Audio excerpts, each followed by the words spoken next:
수강생 여러분 안녕하세요. 메가에서 국제법을 맡고 있는 고비원입니다.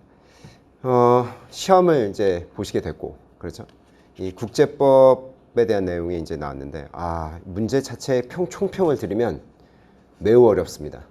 제가 봤을 때는 그 국제법 시험이 나왔던 것 중에서는 가장 어렵다? 지금까지 왔던 모든 문제보다 정도 수준이에요. 이거 많이 못 보셨을 가능성이 높은데, 그래도 다른 분들도 어려웠겠죠. 이거 내용 자체가 판례도 신판례도 굉장히 신판례라기보다는 이제 기출이 아니었던 판례 같은 것들을 굉장히 구석에 있는 걸 찾아서 냈고, 그 다음에 조약법 해박 같은 데서도 자주 나오는 부분 아닌 부분을 건드려서 냈고, 상당히 난이도는 굉장히 높았다라고 말씀드리고, 걱정이 좀 많이 되네요, 솔직히. 그래도 내용 한번 보시고 또 확인하시고 이래야 될 것 같습니다. 그러면 최상위도 난이도입니다. 제가 봤을 때는 그냥 그동안 나왔던 것 중에 제일 어려워요. 보실게요. 1번에 먼저 국제관습법과 조약에 대한 문제인데, 이거는 그래도 좀 푸실만 합니다.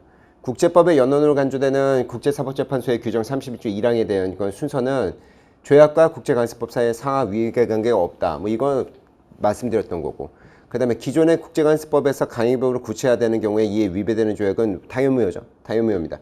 신강행규범이 국제결의의 형태로 출현하는 경우에 있어서도 조약은 무효가 될 수밖에 없어요. 강행규범이라면, 절대규범이 나타난다면 그건 무효로 처리해야 되는 것이고, 3번에 보시면 조약법에 따른 비엔나 협약에서 이게 좀 어렸을 텐데, 조약의 해석 시에 당연히 적용할 수 있는 국제법규를 고려해야 됩니다. 그래서 이게 추후 관행이나, 제가 보통 이렇게 말씀드렸죠. 그 조약에 있어서의 추후 관행이나 추후 합의 이런 것들하고 관계규칙이라는 게 나와요. 국제법상 관계규칙 이런 식으로 나왔단 말이에요. 이게 국제관습법을 얘기하는 거예요. 그 다음에 이제 국제관습법적인 어떤 절차들을 얘기하는 겁니다. 이게 조약상의 해석 문제고요. 그러니까 여기에는 이렇게 다 고려하라는 거예요. 이게 해석 기준에서. 그래서 이거를 제가 그때 한번 추후 관행과 추후 합의, 그 다음에 이 관계규칙까지는 우리가 고려사항이고, 교섭 기록 같은 것들은 보충적 수단이다, 이렇게 말씀드렸는데, 이 얘기는 맞는 얘기입니다. 국제관습법 자체를 포함하지 않는다, 이런 식의 맞을 리가 없어요. 그 다음에 별개의 연원이죠. 그렇기 때문에 양자 사이에는 문제가 되면 특별법, 신법 우선에 따라서 처리한다. 이거는 잘 나오는 내용이니까. 답은 3번인데, 이거는 만약 이 3번 지문이 잘 모르셨다 하더라도 1, 2, 4번 지문이 워낙 정확하니까 옳지 않은 거 고르라고 하면 3번은 이거는 쉬운 문제입니다. 그래서 이렇게 쉽게 시작하길래 그래도 3번 같은 지문이 조금 그래도 푸실 수 있거니라고 생각했는데, 2번에 보시면 행사근거, 이거는 쉽죠. 보시면 1번에 보시면 외국인이 외국 영역 밖에서, 그러니까 이게 뭐예요? 외국에서라는 얘기 아니에요. 외국인이 외국에서 대한민국 선박 안에서 있었다면 기국주의예요. 근데 기국주의는 뭐예요? 속지주의의 일환입니다. 이게 속지주의의 일종이에요. 그렇게 따지면 속지주의에 따라서라는 말이 틀린다고 얘기할 수는 없죠. 그래서 이건 맞다 봐야 되는데, 일단 잘 모르겠으면 최소한 세모 정도는 놓으셔야 돼. 그 다음에 옳은 거 고르는 거니까. 2번에 보시면 외국인이 외국에서, 영역 밖에서니까 외국이죠. 외국인이 외국에서 대한민국 국민을 깐다. 그럼 뭐예요? 그것이 수동적 속인주의라는 건 잘 아시잖아요. 여기까지 맞는 지문인데, 문제는 형사관할권을 한다는 맞는데 모든 범죄, 이게 틀려요. 모든 범죄는 아닙니다.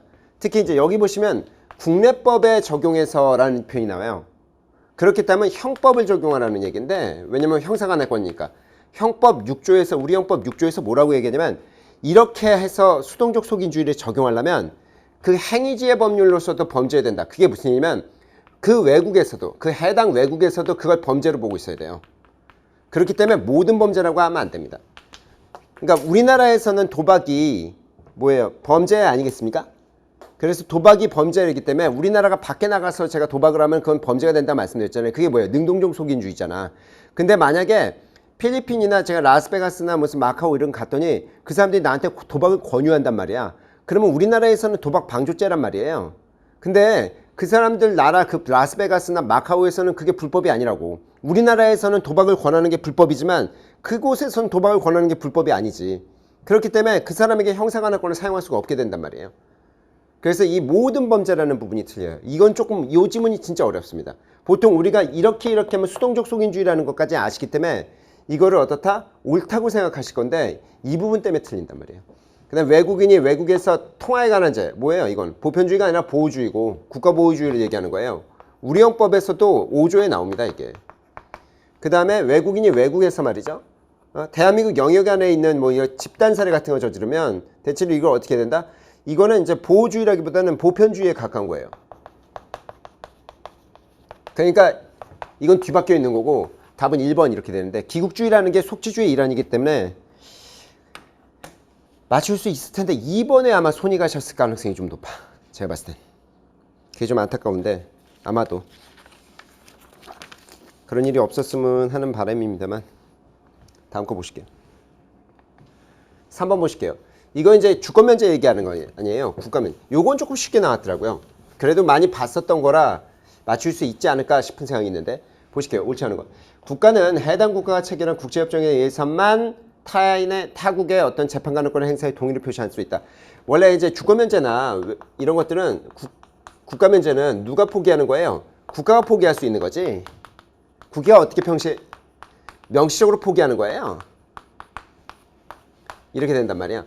근데 이때 이게 동의를 표시할 수 있다는 거죠. 근데 이게 꼭 조약, 국제협정이라는 건 일종의 조약인데 조약을 통해서만 그건 아니지. 서면 제출 방식으로도 가능하단 말이에요.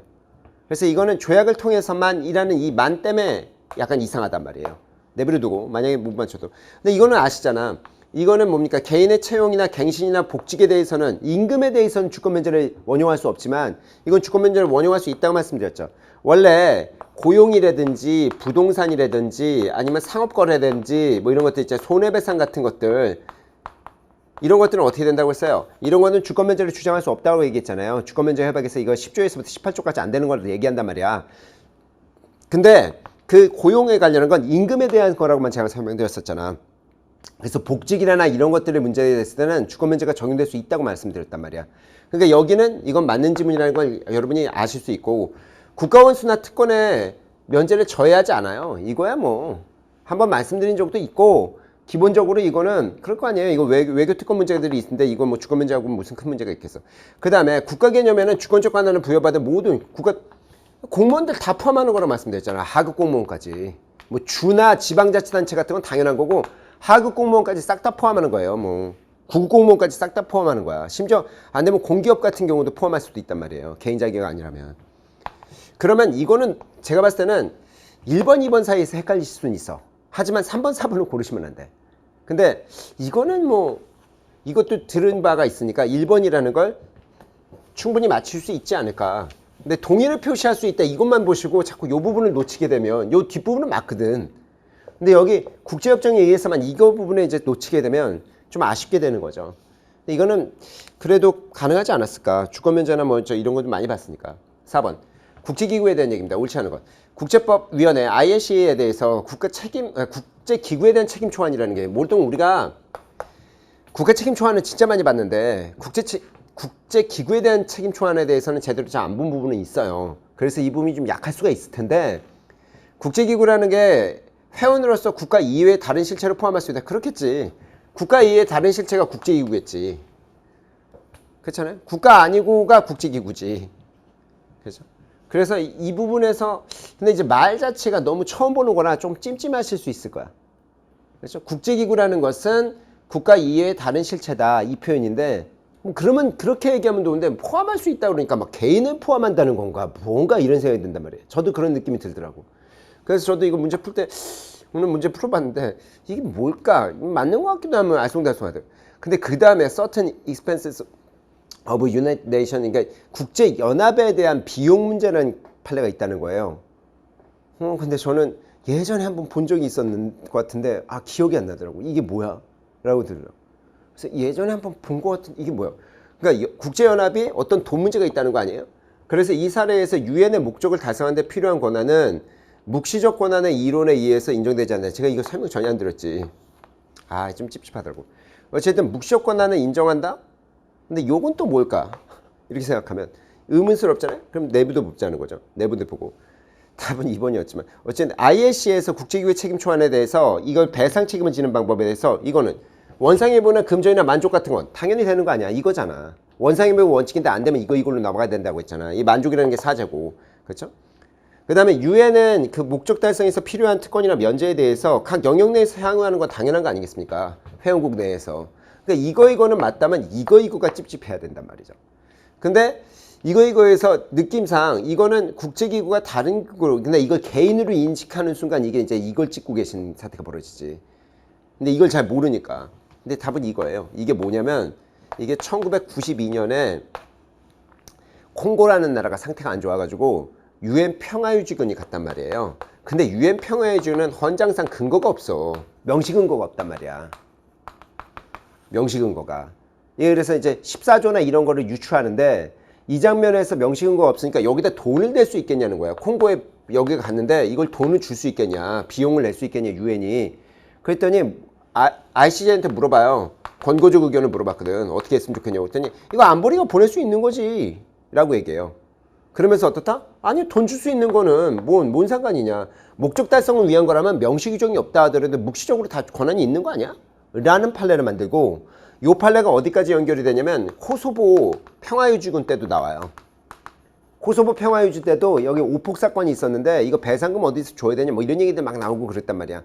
그때도 어떻게 하냐면 여기서 묵시적 권한이 있는 걸로 해서 유엔이 다 권한하는 것이다 라고 해서 묵시적 권한을 인정하지 않는다가 아니라 인정한다는데 죄송합니다. 이거 제가 말씀을 안 드렸던 것 같아서 그래도 3, 4번은 찍지 않으셨겠죠. 3, 4번은 너무 당연한 거니까 1, 2번 사이에서 고민을 하셔야지 만약에 아무리 그렇다 하더라도. 하지만 뭐 답은 2번이었고 Certain Expenses of Nations, 뭐 United Nation은 좀 나중에 또 말씀드려야 되겠습니다. 5번 시민정치 B규약이죠. B규약에 대한 내용인데 국가고발제도를 제가 설명을 드리긴 했는데 요게 이제 구체적인 내용이 나왔더라고요. 굉장히 보실게요. 통보를 접수한 국가가 최초 통보한다면 6개월 이내에 대해서 만족스럽지 못하잖아요. 그러면 그에 대해서 인권이사에 대해서 인권이사에 회부할 수 있는 권한을 가져요. 이런 식으로 되어 있습니다. 6개월 내에 이렇게 고발하면 어떤 거냐면 A라는 국가가 이게 인권 위반을 하는 것 같아. 그러면 B라는 국가가 얘한테 얘기해요. 야, 너 그러면 안 되지. 뭐 이런 식으로 얘기해서 6개월 내에 조정하는데 이게 안 이루어지잖아요. 이게 안 이루어지면 UN 인권이사회한테 이게 정확히 해서 규약이사회인데 B규약이사회한테 미안한데 A나라가 얘기했는데도 말 안 듣는데? 라는 식으로 얘기할 수 있다는 거예요. 그래서 이게 지금 옳은 질문 고르는 거죠. 그래서 이게 뭡니까? 5번에 1번 얘기예요. 1번 일방에 대해서 인권이사회 또 통보로 방식으로 인권이사회에 대해 얘기할 수 있어.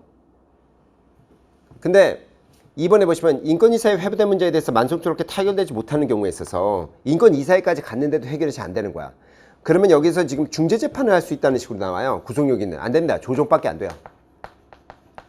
중재재판은 못 한다고 돼 있어. 그냥 조정하는 거야. 그래서 그냥 교섭하라고 다시 얘기할 수 있는 거예요. 그렇게 얘기했어요. 그래서 이제 여기가 조금 이제 그게 약한 거지. 뭐가 약한 거냐면 그 규율력이 약한 거예요. 규율력이. 법적 구속력이 있긴 있지만 규율력이 조금 약하다. 조정이나 주선밖에 안 돼요. 법 규정이 그렇게 돼 있어요. 조정해라 주선해라 이렇게 돼 있어서 중재재판을 못 간다고. 요거 답은 1번인데 3, 4번 맞아 틀린 거 좀 보실게요. 3번에 보시면 인권이사회는 당연히 규약, 그러니까 B규약입니다. B규약에 이행하지 않는다는 주장을 접수하면 그 통보한 다음에 심리학 권리를 가지는데 여기까지는 좋다고. 여기까지는 그럴 수 있는데 그 권한은 규약을 비준하면 자동 인정된다. 그게 아니에요. 이때는 그게 내가 B규약에 들어가 있다 하더라도 이런 고발 제도가 들어와서 심리를 받게 됐을 때는 이에 대해서 어떻다? 이거는 다음에 이제 이 뭡니까? 이 구제 절차는 당연한 거고. 요거 말씀드린 게 아니라 이 비준안에 다 총괄돼야 돼요. 승인된 모든 가능한 뭐 얘기들이 좀 다 되고 나서 이걸 뭡니까? 처리하는 거지. 그냥 막 들어가는 게 아니다. 그냥 막 들어가는 게 아닙니다. 그러니까 여기에 비준을 했다 하더라도 이게 자동적으로 인정되는 구조는 아니에요. 구조가. 그 다음에 여기에 사전 구조 절차가 있습니다. 사전 국내 구제 절차가 있어. 이거를 완료하고 와야 돼. 국내 구제 절차 사전 완료 제도가 여기에도 있어요. 고발 제도에도. 통보 제도에만 있는 게 아니라. 그래서 이것도 틀리는 거죠. 필요가 없다니까. 그래서 답은 1번입니다. 근데 이게 고발 제도가 통보 제도가 맨날 나왔거든요. 개인 고발 제도, 개인 고소 제도. 개인 진정제도가 나오는데 국가고발제도가 이렇게까지 세부적인 내용까지 나오는 거는 처음이지 싶어요. 그래서 와 이거는 맞추기 좀 어려울 수 있겠다. 왜 고발제도가 있다는 걸 알고 그 정도만 저도 설명드렸지 통보제도는 즉 개인 진정제도는 시험에 많이 나왔기 때문에 그건 구체적으로 좀 말씀을 드렸지만 이 고발제도는 열심히 말씀 안 드린 적이 없어가지고 이건 아마 틀리셨을 가능성이 높겠구나라는 생각이 들더라고요. 6번 좀 깨알같습니다. 죄송합니다. 해양법에 대한 국제법 해양법 해박인데 이게 그때도 뭡니까 기출 강의 때 제가 말씀드렸는데 요게 나올 가능성이 높다고 말씀드렸었던 것 같아요. 그래서 이거는 좀 안도의 한숨이 좀 나왔을 때는 맞추셨을 것 같아요. 옳지 않은 거 보실게요. 분쟁 양상은 협의에 관계없이 언제라도 그에 대해 해석에 대해서 선택하는 평화수단을 선택할 수 있어요. 언제든지 합의할 수 있어요. 내가 이걸 평화수단을 하겠다고. 그 다음에 분쟁 당사자는 분쟁의 결정에 수락하지 않는 경우에 있어서 달리 합의하지 않으면 어떻게 한다? 그 분쟁은 이게 아니지 ICJ도 아니고 뭘로 간다고 했어요? 중재재판 간다고 했잖아. 이거 그래서 제가 몇 번 말씀드렸잖아. 이거는 기출 강의 때. 그래서 이거는 말씀을 드렸기 때문에 보신 분은 맞출 수 있겠구나. 다행이다. 라는 생각이 들더라고요.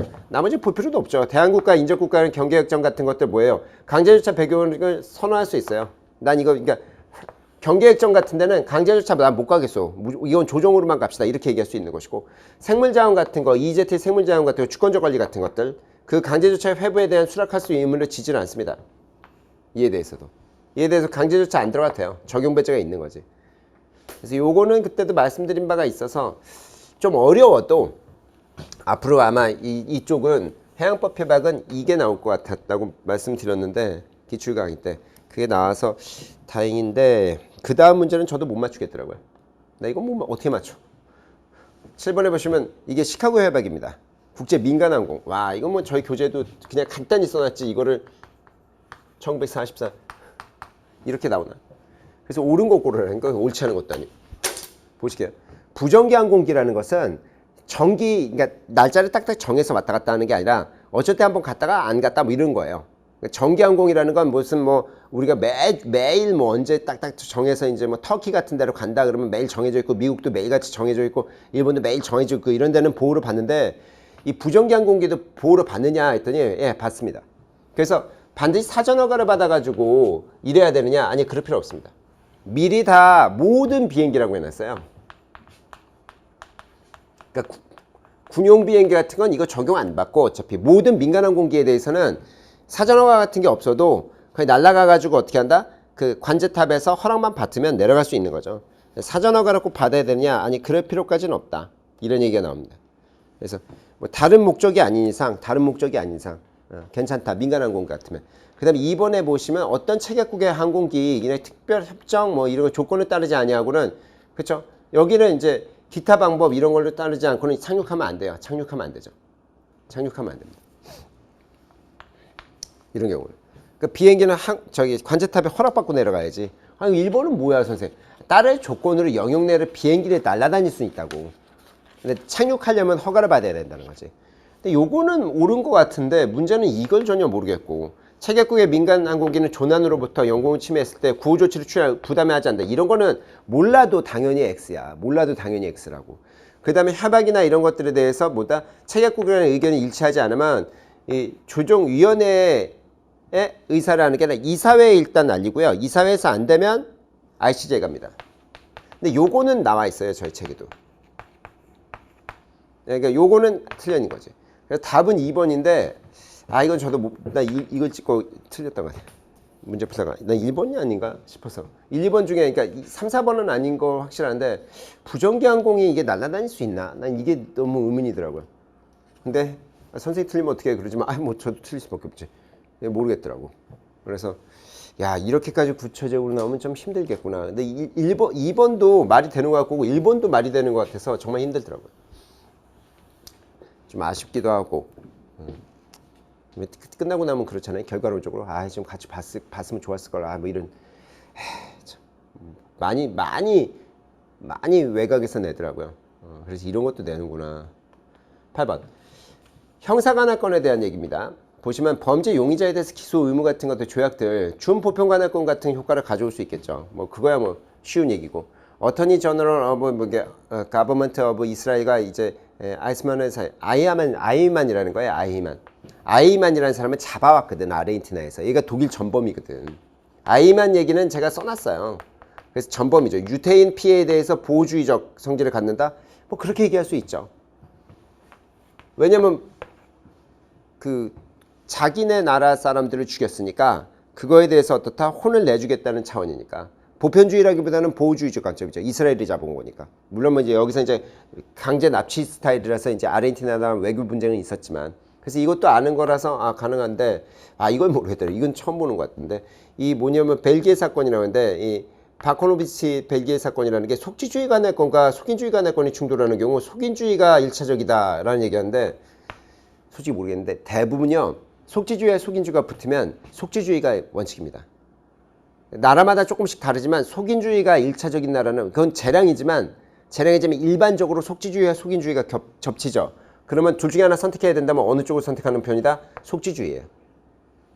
그 다음에 시민정치 권리 B규약에서 이중처벌을 금지하는 그런 거 있겠죠. 일사부재리 같은 건 있죠. 당연히. 근데 이에 대해서 어떻다 다른 간의 건에서 중복처벌을 금지하는 취지는 아니다라고 하는데 순간적으로 이거가 또 저도 힘들더라고. 여기는 일사부재리가 있다는 것까지 금지된다는 것까지 알겠는데 다른 관할 건에서 중복 처벌을 금지하는 취지는 아니다. 이게 순간적으로 뭐야? 근데 그게 뭐냐면 맞는 지문이에요. 왜 맞는 지문이냐면 아니 우리나라의 형법 같은 거를 보시면 뭐라고 돼 있냐면 뭐 우리 형법까지 우리가 볼 필요는 없죠. 국제법인데 다른 나라에서 처벌받고 와도 우리가 처벌할 수 있거든. 그렇게 돼 있거든. 다른 나라도 거의 그렇거든. 그래서 저도 이거는 맞출 수는 있었는데 그래서 이게 뭔 건지 전혀 모르겠어서 살펴봤더니 이게 이제 저거라는 나토가 오폭 사건이 몇 번 있었어요. 유고슬라비아 유고 내전 때 비행기가 이제 나토 비행기들이 코소보 사태 때문에 나토가 이제 유고슬라비아 즉 저기 세르비아예요. 지금 세르비아를 공격 갔는데 그때 민간인 지역을 공격하면 안 되는데 민간인 라디오 방송국을 깨게 돼요. 그래서 거기 많은 사람이 좀 사망하고 16명이 사망하고 뭐 그런 사건이 터졌는데 그러니까 나토에 대해서 문제를 삼을 때 이게 유엔이 이제 보냈기 때문에 유엔이 이제 그거에 대해서 책임을 져야 된다. 유럽 인권 재판소에서 그런 얘기가 나오면서 이 재판에서 어떻게 할 거냐. 그때 거기서 죽은 사람이 다 유고 사람들이 아니고 뭐 다른 사람들도 있대. 다른 나라 사람들도. 근데 그 사람들은 그럼 뭘로 적용할 거냐? 그러면 속지주의냐 속인주의냐 했을 때 그 영토 내에 있는 속지주의 중심으로 처리하겠다는 판례더라고요. 그래서 이거는 아마 국제법을 웬만큼 아는 분도 이거는 이거 뭐지 싶었을 겁니다. 진짜 국제법 교수님이나 이거를 알지. 글쎄 오폭 사건이 몇 번 있었거든요.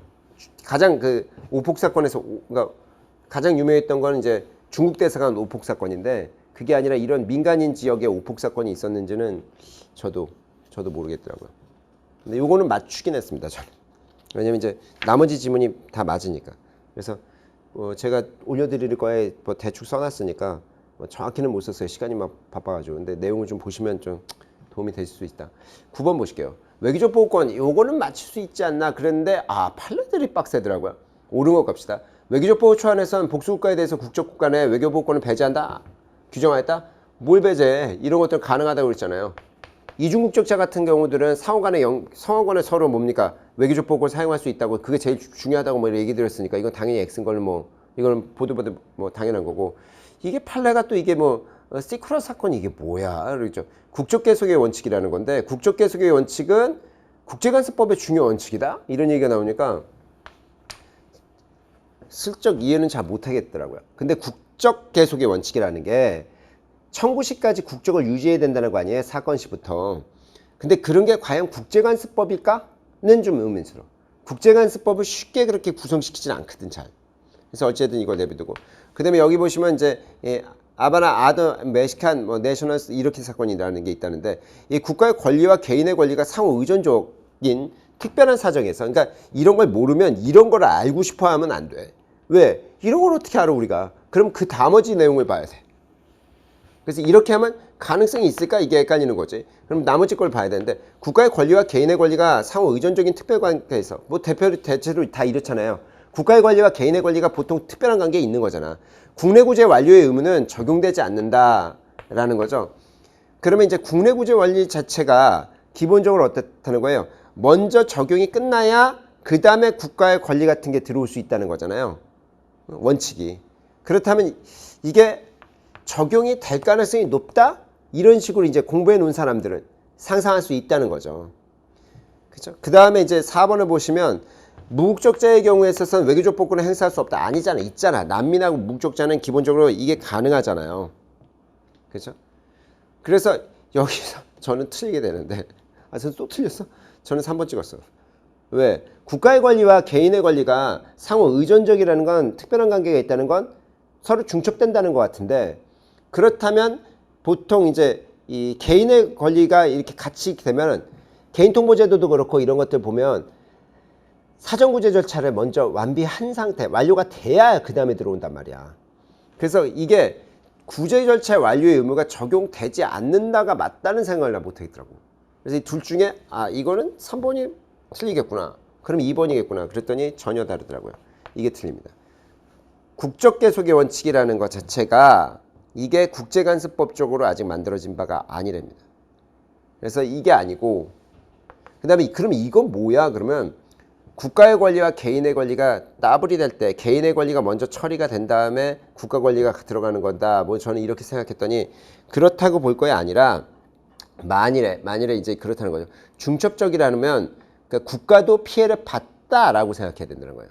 외교적 보호권에 생각해보면 외교적 보호권이 이 국가가 결국은 개인의 침해를 자국민의 침해를 국가의 침해로 이해하는 거잖아요. 그래서 적용하는 거잖아. 국가의 그 침해 상태로. 근데 그렇다면 이제 국가의 침해는 솔직히 아닌 성질이 강해야지만 되는 거예요. 뭔 말이냐면 제가 어떤 나라에서 피해를 본다고 했을 때 저의 피해지 솔직히 국가의 피해는 아니란 말이야. 근데 이거를 마치 국가의 피해처럼 이해해 주는 거지. 그리고 개인은 그 개인의 권리가 아니라 국가의 권리라고 생각해 주는 거지. 그렇다면 국가의 권리인 동시에 개인의 권리가 따블이 걸려가지고 이런 문제가 된다면 제가 생각했던 거와 다른 개념이더라고. 국가가 피해를 봤다는 개념이야 실질적으로. 그러면 국가가 먼저 들어가도 상관없다는 얘기예요.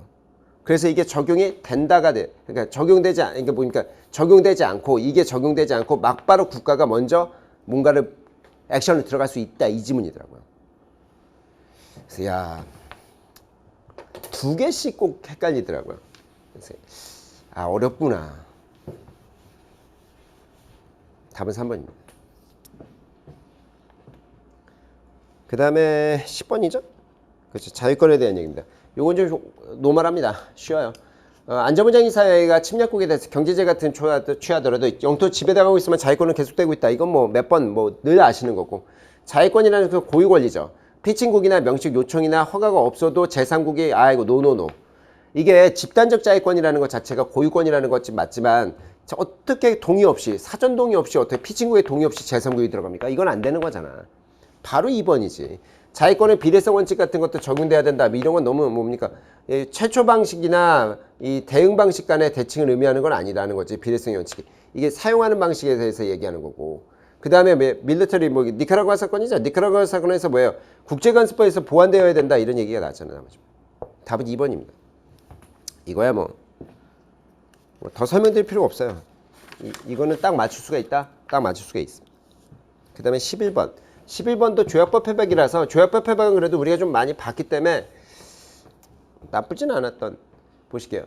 조약의 종료에 대한 겁니다. 조약의 탈퇴나 폐기에서 명문규정 없어도 동맹조약 같은 것들 다 맺고 있고 그다음 묵시적으로 탈퇴 같은 권한들이 다 인정될 수 있다면 그러면 불가하다고 얘기할 수는 없잖아요. 가능하다 봐야 되겠지. 그렇죠?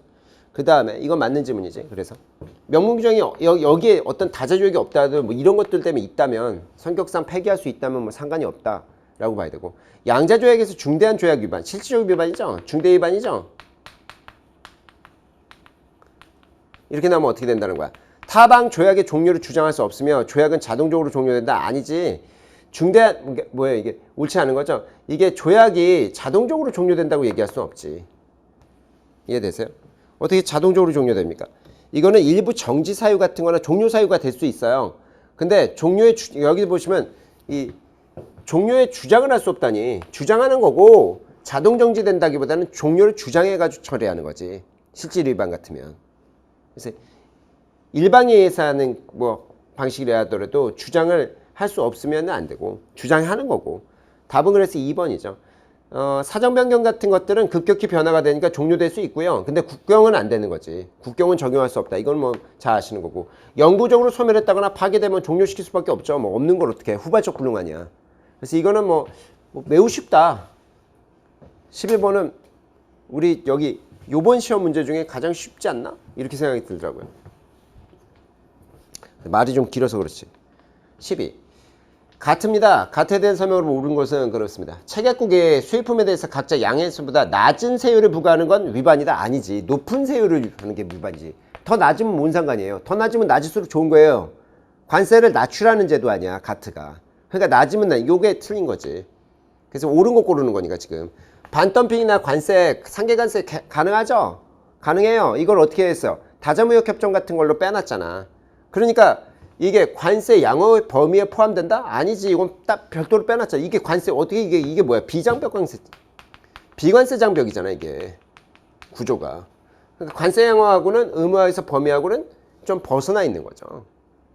물론 뭐 가트라는 전체 체제는 같은 거지만 덤핑이라는 건 싸게 막 덤핑으로 막 파는 건데 관세율을 낮추고 높이고 이거하고는 조금 거리가 먼 거지.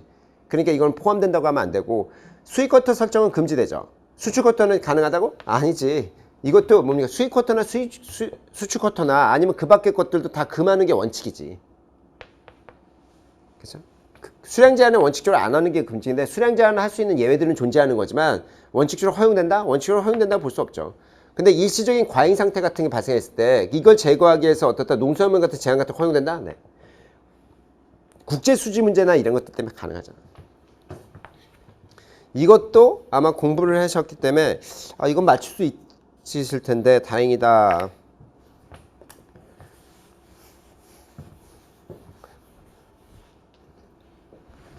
13. 해양법에 대한 얘기인데 군도국가가 나왔어요. 군도국가가. 군도국가 시험 안 나온다고 군도국가를 좀 보셔야 된다고 그랬는데 그거보다는 조금 더 어렵게 나왔더라고요. 보는 정도보다는. 군도국가에서 영해 접속수역, 배타적 경제수역과 대륙풍의 군도기선이죠. 군도기선을 하는 거고 맞는 얘기고. 군도국가의 주권은 군도국 수역, 해저, 뭐 그 자원까지 미친다. 뭐 글쎄요, 뭐 맞겠지. 그러니까 군도기선을 그려달고 군도수역이라는 걸 지정해달라고 했고 뭐 내수를 보고 뭐 이랬으니까. 군도국가가 정지 조치를 적절히 표명하지 않는 경우, 그러니까 군도국가가 뭐 어떤 배 같은 걸 정지시키지 않았다는 거죠. 근데 군도수역의 특정 수역에서 외국 선박의 무해 통항권을 일시적으로 정지시킬 수가 없다. 그렇게 얘기하면 만약 적절한 표시를 못했다면 원칙적으로 정지시킬 수가 없다고 봐야죠. 왜? 우리 군사운영 같은 이거 군도수역을 떠나서 군사운영 같은 거 할 때 어때요? 미리 알려줘야 된다고 돼 있잖아. 사전에 통보해놔야지. 안 그러면 정지시키기가 어렵잖아. 그래서 이것도 당연히 이 부분에서도 가능성이 있다는 거죠. 그러면 이제 문제는 4번인데 4번에 통항대를 지정한다는 거죠. 그런 통항대 안에서 좁은 수로 해서 선박의 통항을 위하여 통항 분리통항을 설정할 수 없다. 아니지. 가능하지. 이건 당연히. 이건 군도수역 문제가 아니야. 어떻게 보면. 통항 지정 같은 것들은 무해통항권에서 언제나 인정되는 건데 그러니까 이게 보시면 좀 군도국가라서 좀 겁은 나지만 이렇게까지 나온다는 게 뭐 우리가 알렸던 그 부분 같이 봤던 부분보다 좀 다른 데지만 이게 무해통항에 대한 관점이니까 답은 4번이라는 걸 쉽게 알 수 있지 않으실까. 괜찮아요. 쉽게 그나마.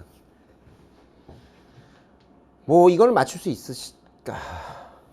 ICJ에 대해서 옳지 않은 것입니다. UN 안전보장이사회가 어떤 분쟁 사태에 대해서 임무를 수행 중일지라도 UN 총회는 ICJ의 어떤 권고적 의견을 구할 수 있다. 라고 하면 원래 안보리가 어떤 조치를 취하고 있을 때는 UN은 어떻게 하는 거예요? 권고적 의견 같은 것들을 물어볼 수는 있어도 이걸 낼 수는 없죠. 그게 무슨 말이냐면 자기가 UN 총회가 어떤 조치를 취할 수는 없어. 그러나 ICJ에 물어보는 못 부르냐? 아니 물어보는 것 자체는 뭐 그러니까 여기가 이제 헷갈리라고 내놓은 거예요. 이거를 안보리가 어떤 조치를 취하기 전까지는 어떻다는 거예요. 어떤 조치를 취하고 있는 동안은 임무를 수행하고 있다면 UN 총회는 기본적으로 어떤 액션을 하지 말라 이렇게 돼 있는데 근데 그거는 맞는 얘기인데 권고적 의견 자체를 묻는 거를 금하진 않아요. 권고적 의견을 ICJ에 묻는 것 같이 금할 필요는 없다고. 2번. 그러면 ICJ는 노동사건과 관련해서 통과, 운수, 통송에 대해서 사건을 처리하기 위해서 재판소가 결정하는 바에 따라 소재판부로 수시로 결정해. 이거는 근데 이런 것 때문에 가능한지 아닌지 전혀 모르겠더라고. 근데 소재판부를 만들 수 있다는 거는 이거는 뭐 불가능한 건 아닌데 과연 이런 것 때문에 만들 수 있는지. 근데 국제재판과 관련된 것들은 뭐 뭐든지 다 할 수 있는데 노동사건이 그러니까 ILO 가는 거 아닌가 막 이런 마음이 들면서 조금 저는 이렇게 되는데 일단은 그래서 내버렸죠. 중재재판의 부존재와 무효를 구하는 소송이 제기되는 경우에 있어서 중재 판정의 법적 구속력을 인정해가지고 이러한 사안에 대해서 판단할 수 없다? 아니죠. 가능하죠. 심지어 중재재판에 대해서 그때 말씀을 드렸어요. 이거는 중재재판에 대해서 원래 ICJ 또 넘어오면 이거는 상소심 개념은 아니야 라고 말씀드렸어. 하지만 중재재판이 ICJ 넘어오는 경우가 꽤 많습니다 라고 제가 말씀드렸어요. 그렇다면 뭐예요? 중재재판의 구속력을 인정해서 이 사안에 대해서 판단할 수 없다가 아니라 꽤 많이 판단한 적이 있다는 얘기잖아. 그래서 이거 그때 이걸 설명을 드린 적이 있어서 다행이다 싶더라고. 그리고 저도 그렇게 생각이 나서 맞출 수가 있었어요. 왜냐면 이거랑 헷갈릴 뻔 봤는데 이게 확연히 맞으니까 이건 아니고 이거구나 라고 싶더라고요. 유엔의 연구는 아니지만 ICJ 규정이 당사국에 유엔 총회 투표권 가지려면 안보리 권고 필요하죠. 그때 어떻게 된다? 이 사회의 상임이사고 거부권은 인정되지 않지만 그렇죠. 이 얘기를 하고 나서 어떻게 된다? 이게 안보리 권고가 아니라 안보리에서도 얘기를 하고 이에 대해서 총회권을 가질 수 있고 이렇게 돼 있죠. 답은 3번이죠. 근데 이것도 3번이 명확하게 그래도 제 눈에 들어와서 그렇지 여러분 이제 수험하시는 분들 입장에서는 이게 어려운 문제일 수 있다는 생각이 들더라고요. 14번도. 꽤 까다롭게 느껴질 가능성이 높다. 15. 조약법 비엔날 벽은 가분성은 이건 그때 한번 설명드려서 이건 맞출 수 있을 거예요. 옳은 것은 가분성이라는 것은 종료 시에 적용되지 않으면 무효 시에만 적용된다. 글쎄요. 왜 그렇게 해야 돼? 종료할 때도 만약에 싹 다 종료할 거 아니면 쪼개서 해도 되잖아요. 가분적이라고 한다면. 뭐 가분성이 없으면 전체를 날리는 거지만. 2번. 국가대표에 대한 강제는 이거 절대무효예요. 절대무효는 가분성을 인정하기 어려워요. 상대무효가 가분성을 얘기하는 거지. 뭐 기망을 당했거나 착오가 일어났다거나 국가대표가 매수를 당했거나 뭐 이런 것들 있잖아요. 이런 것들이나 어떻게 된다? 이거나 가분성이 가능한 거지. 절대무효는 이게 안 되지. 그래서 전체에 대해서 무효되거나 이 특정 조항에 대해서 원용에 대해서 어떻다? 선택할 수 있다. 안 돼. 이게 특정 조항이다 원용은 이거는 뭐예요? 일부 무효라는데 일부 무효 안 돼요. 이거는 안 되지. 절대무효니까. 전체를 날려야 돼요. 절대무효는 전체를 날려야 되는 거야. 일반국제법의 강행규범과 충돌한다는 거예요. 전체를 날려야지. 어떠한 경우에도 분리를 못해요. 전체를 날려야 된다고. 방금 말씀드렸잖아. 답은 3번이겠지. 옳은 거는. 기망 같은 어떤 상대적 무효 문제가 발생한다면 무효를 원용할 권리가 있는 국가는 특정 조항에 대해서만 무효를 주장할 수 있다라고. 오직이 안 돼. 여기는 맞는 지문인데 가분성이 있으니까 특정 일부만 날려버릴 수 있는데 오직 그러면 전체를 무효를 못 시킨다는 거 아니에요. 이 지문의 얘기는. 그래서 전체 무효도 가능하고 이 상대적 무효는 가분도 가능하고 전체 무효가 원칙인데 전체 무효인데 이게 가능하다는 거거든. 그러니까 이 지문은 오직 저 부분이 틀리는 거죠. 이건 어떻게 된다? 답은 3번은 쉽게 고를 수 있다고요. 다만 이제 이런 형태의 어떤 기출 지문을 본 적이 없기 때문에 이런 거나 아니면 이제 여기서도 좀 오직을 놓치게 되면 가분할 수 있지 이렇게 해서 오직이라는 그 표현을 놓치게 되면 이게 뭘까 이렇게 되시는 사태가 벌어질 수 있는데 너무 뭐 비교적 쉬우니까 맞출 수 있었을 겁니다. 15번 같은 거. 그런 희망이죠. 그 다음에 16. 가트에 대한 건데 내국민 대회 예외 이거를 외우셔야 된다고 말씀드렸는데 다행히 나왔죠. 다행히 나왔습니다. 근데 다만 이제 체육 대회보다는 조금 덜 외우셨을 것 같아서 좀 슬픈데 그래서 제가 늘 말씀드렸던 건 요거는 반드시 외우셔야 됩니다. 스크린 쿼터는. 그래서 요거는 확실히 아셨을 텐데 앉는 거를 고르라고 하니까 이게 정부 조달이 정부기관의 정부 조달이거든요. 이 정부 조달이 예외거든요. 예외고요. 국가 그 생산자에 대한 이 보조금을 지급하게 되는 경우도 이거 예외로 규정해놨어요. 그러면 결국은 뭐다? 인증제도 뭐 이런 것들 유리한 거 이거 아니에요.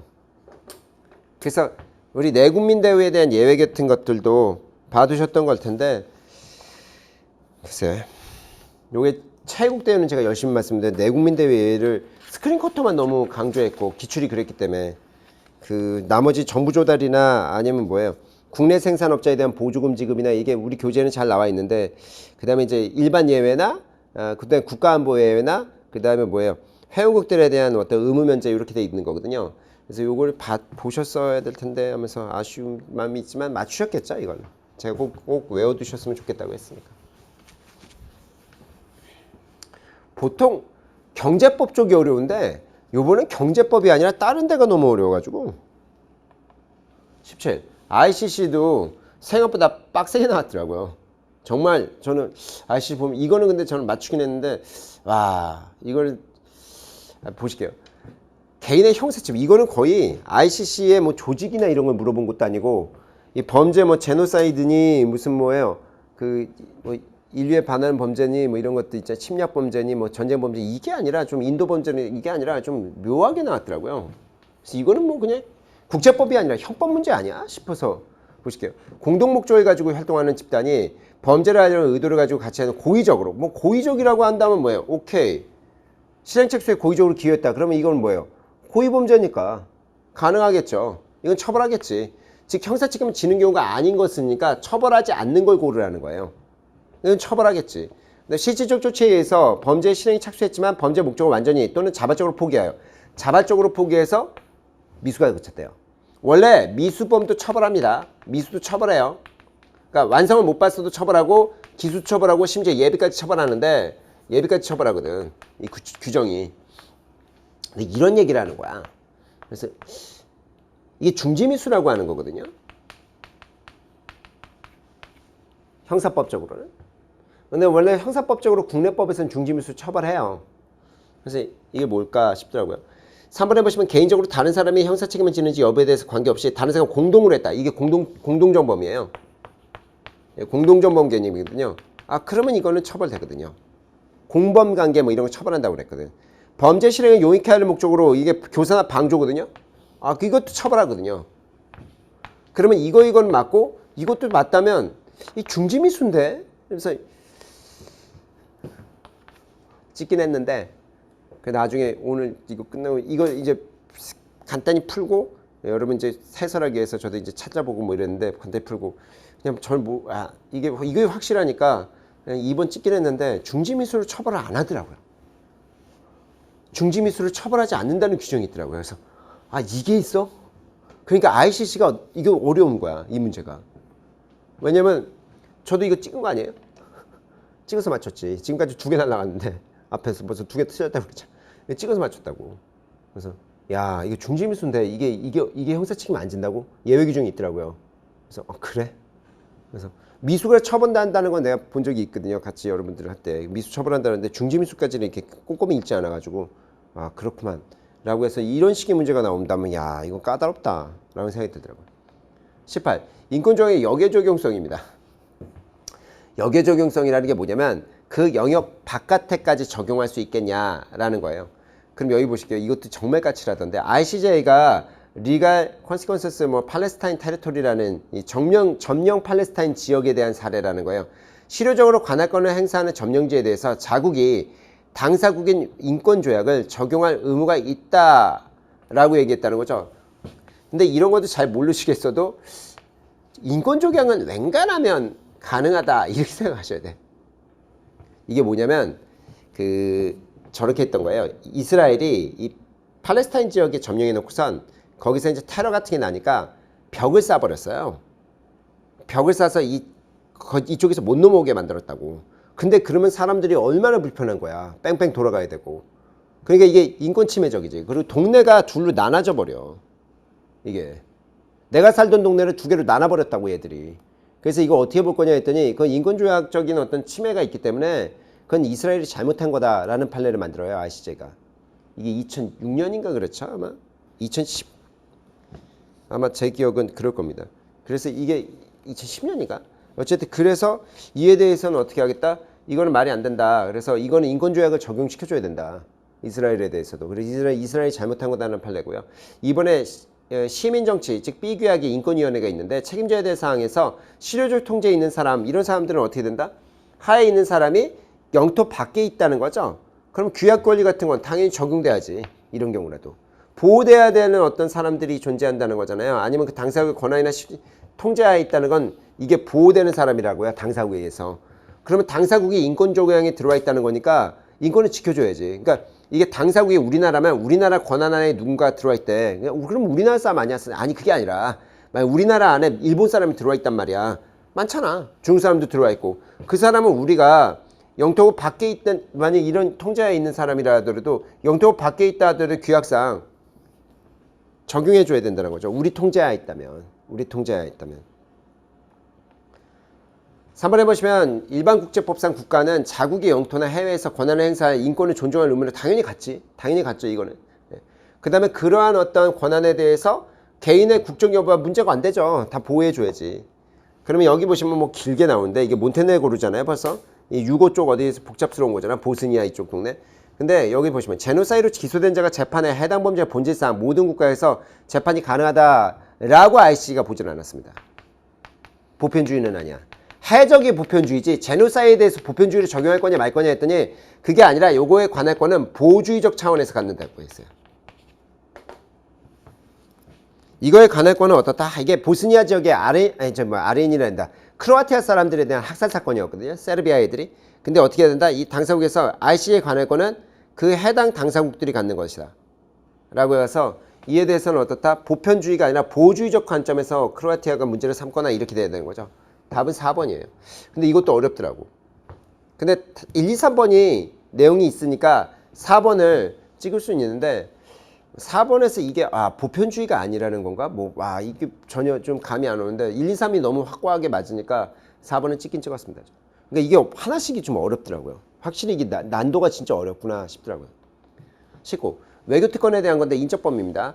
외교관의 가족은 접수국의 국민이 아닌 한 외교관과 동일한 특권을 가져요. 거의 그렇습니다. 그리고 외교관의 가족의 범위는 외교관계 특권에 있어서 정의의 규정이 우선적으로 없어. 가족에 대한 범위가 그냥 세대를 같이 구성하는 여기까지만 나와 있어. 그 외교관의 가족이 어디까지는 그거를 외교관계 협약에 써놓진 않았고, 그렇죠? 그 세대를 같이 하는 이렇게 돼 있다고요. 그렇다면 이건 어떻다? 1번이에요. 이 부분까지는 틀렸다고 얘기하기 어렵거든요. 거의 비슷하거든. 근데 이 부분이 우선 적용한다. 그 가족성의 정의 규정이 그 디피니션 규정이 없어. 일부 다처제 국가에서는 뭐 부인이 초과된다 해도 위반은 아니라고 봅니다. 이게 안 그러면 이슬람 국가들 다 날려버려야 돼서 그래요. 외교관이 사망했을 때 뭐 특권 면제 계속되죠. 나갈 때까지. 배우자가 직업이나 상업활동하는 경우 그에 대해서 재판관 놓고 당연히 한세할 수 있지. 상업적인 거니까. 2, 3, 4가 너무 쉬워서. 근데 이게 가족 규정이 없어요. 근데 이거를 제가 말씀드린 적이 없어가지고 가족 규정이 없다는 걸. 맞출 수 있었어야 될 텐데. 그 다음에 20번 문제 볼까요? 유엔 경제사회 이사회의 임무와 권한에 대한 얘기입니다. 옳지 않은 것 같습니다. 모든 사람의 인권, 기본적 자유, 존중, 준수 이런 걸 권고를 할 수 있고 그 다음에 모든 상황에 대해 소집할 수 있다. 이건 맞잖아요. 경사에게 단독 문제로 나오는 게 거의 처음인 것 같은데 제가 봤을 때는 유엔과 각종 전문기구 제휴 이거 돈 준다고 그랬잖아요. 경사회 통해서 유엔이. 그래서 경사회 통해서 보고받고 그 다음에 이런 것도 체결할 수 있다. 총회가 그래 승인받고 총회한테 보고하고 이 얘기 드렸고 그 다음에 유엔국의 특별관계에 있는 사항에 대해서 심의하는 거에 있어서 투표권 없이 참여한다. 초청한. 이거는 안전보장인사에도 초청이 가능한데 이걸 못하겠어요? 투표권 없이 안보리도 초청할 수 있잖아요. 그러니까 여기에도 초청이 당연히 가능한 거고 답은 이제 4번일 건데 여기 뭐냐면 이사회 권한에 속하는 의무를 수행하며 그렇죠. 여기까지 맞아요. 유엔 회원국의 요청이 있는 경우에 한해서 승인을 얻어가지고 용역할 수 있다. 여기도 맞는데 이게 한해서가 틀려. 유엔 회원국의 요청 또는 전문기구의 요청이 또 있어요. 답은 4번입니다. 와, 근데 이것도 제품에서 이거 맞는데 야 유엔군 회원국 요청은 맞는데 이게 뭐 딴 게 또 있나? 그래서 찍기는 찍었는데 이것도 전문기구에 또 있더라고요. 그래서 정말 쉽지 않다. 하나씩 정말 약간씩 비껴가면서 주류에서 주 문제에서 그래서 기출에서 못 봤던 건 이렇게 만드는구나. 그래서 이건 진짜 공부가 잘 돼 있는 분들이나 찍을 수 있지. 21. ICC 판결인데 이거 빡세던데. 보실게요. 옳은 것 갑시다. 여기 리퀘스트 오브 해석에 대한 거라는 거잖아요. 이게 뭐냐면 이 카메룬하고 니제르 사이 나이지리아 사이 이제 해양 경계에 대한 판례인데 선결적 항변에 대한 판결은 해석 신청이 대상이 될 수 있다. 나 모르겠더라고. 이 판례가 있다는 건 아는데 선결적 항변에 대해서 판결에 대해서 해석 신청이 대상이 될 수 있다. 이게 뭔 소린지 이게 되는지 안 되는지 전혀 이거는 판례 모르면 전혀 못 맞춰. 그래서 이거는 나 모르겠다 싶고 2번에 보시면 ICC가 사건을 심리하는 동안 유엔 안전보장의 다양한 사건에 모색할 수 없다. 이건 말도 안 되지. 이건 말도 안 된다. 이건 있다. 이거는 당연하니까 X고.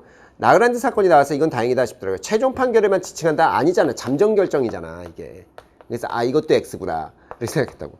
그 다음에 보시면 연방대법원은 텍사스 사건이라는 게 있다는데 이때 ICJ 판결의 구속력을 인정한다라는 거예요. 나 또 틀렸네. 나 이게 뭡니까? 구속력을 당연히 인정한다고 생각하면 이게 맞다고 생각했어. 근데 왜 선생님? 이거 인정을 안 하더라고 얘들이. 답이 1번이야. 3개나 틀렸어? 솔직히 말씀드려야지.